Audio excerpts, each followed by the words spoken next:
सुप्रभात बच्चों। आज हम पढ़ेंगे पाठ 9 कबीर की साखियाँ। सबसे पहले हम देखेंगे साखी। साखी का अर्थ होता है सीख देना, प्रत्यक्ष ज्ञान के अनुभवों के द्वारा किसी को सीख देना। तो कबीरदास की साखियों को हम पढ़ेंगे। पहली साखी है, जाति न पूछो साध की, पूछ लीजिए ज्ञान, मोल करो तरवार का, पड़ा रहने दो म्यान। अब अर्थ देखिए, जाति न पूछो साध की, साध मतलब सज्जन व्यक्ति की, पूछ लीजिए ज्ञान।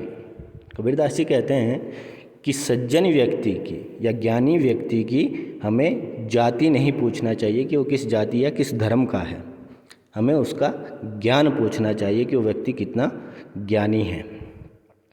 मोल करो तरवार का, पड़ा रहने दो म्यान।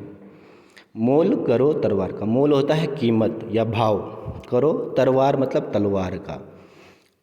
तलवार मोल हमें तलवार का करना चाहिए, तलवार की कीमत का करना चाहिए। पड़ा रहने दो म्यान, म्यान होता है जिसमें तलवार रखी जाती है। तो कबीरदास जी कहती है म्यान को पड़ा रहने दो, उसके मोल भाव की आवश्यकता नहीं है, हमें तलवार और उसकी धार का मोल या उसकी धार की कीमत करनी चाहिए कि तलवार कितने काम की है। इसी प्रकार हमें सज्जन और ज्ञानी व्यक्तियों की जाति के बारे में नहीं पूछना चाहिए, उनके धर्म के बारे में नहीं पूछना चाहिए, हमें सिर्फ और सिर्फ उनके ज्ञान के बारे में जानना चाहिए।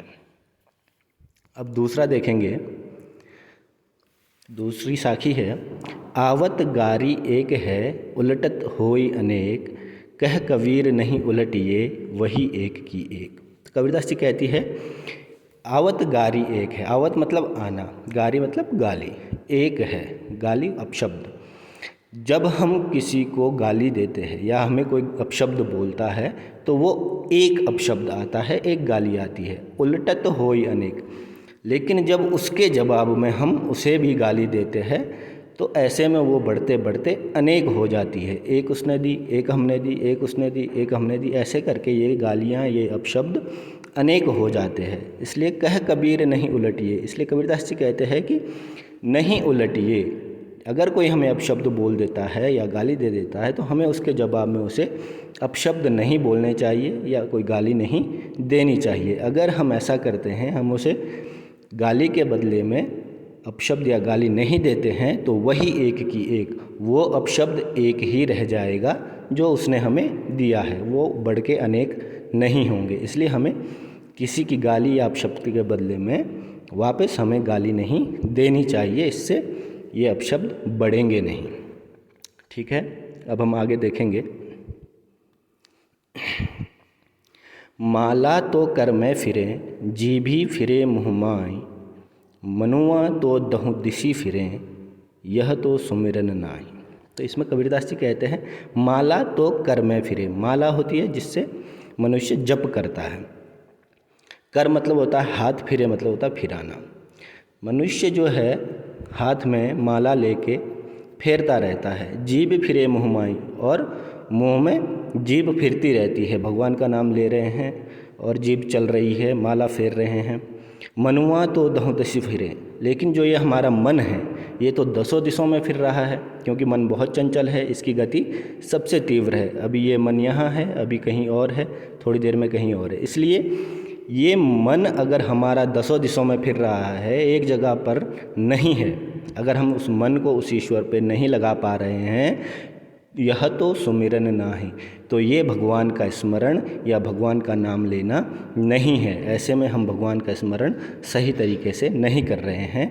अगर हम माला भी फेर रहे हैं, जीभ से भगवान का नाम भी ले रहे हैं, लेकिन हमारा मन जो है वो अन्य भोग विलास की वस्तुओं में लगा है, ईश्वर पर नहीं लगा है, तो ये सच्चा सुमिरन या सच्चा भगवान का नाम लेना नहीं है। अगर हम भगवान का नाम ले रहे हैं, उसे याद कर रहे हैं, तो माला फेरने के साथ साथ और भगवान का नाम लेने के साथ साथ हमारा मन भी उस ईश्वर पर लगा होना चाहिए। अब आगे देखेंगे, कबीर घास न नींद ये, जो पाँव तली होई, उड़ी पड़े जब आँख में, खरी दुहेली होई। कबीरदास जी कहते हैं कि घास न नींदिए, जो घास होता है हमारे, जब हम चलते हैं तो ज़मीन में जो घास होता है उसकी निंदा नहीं कीजिए। कहने का तात्पर्य है घास से कि अपने से छोटे व्यक्तियों की या अपने से छोटे जीव की निंदा कभी भी नहीं करनी चाहिए। जो पाँव तली होए, मतलब जो जैसे घास हमारे पैर के नीचे होता है तो हमें इसकी निंदा नहीं करनी चाहिए। उड़ी पड़े जब आँख में, जब ये घास का एक तिनका उड़ करके हमारी आँख में पड़ जाता है, खरी दुहेली होए, खरी मतलब बहुत अधिक, दुहेली मतलब दुख देने वाली होता है, तो ये हमें बहुत पीड़ा या बहुत दुख दे सकता है जब यही छोटा सा घास का तिनका हमारी आँख में पड़ जाता है। तो ऐसे ही हमें किसी भी अपने से छोटे व्यक्ति या छोटे जीव की कभी भी निंदा नहीं करनी चाहिए। लास्ट देखेंगे, जग में बैरी कोई नहीं, जो मन शीतल होय, या आपा को डारी दे, दया करे सब कोई। इसमें कबीरदास जी कहते हैं कि जग में बैरी कोई नहीं, इस पूरे संसार में हमारा दुश्मन या बैरी कोई भी नहीं है।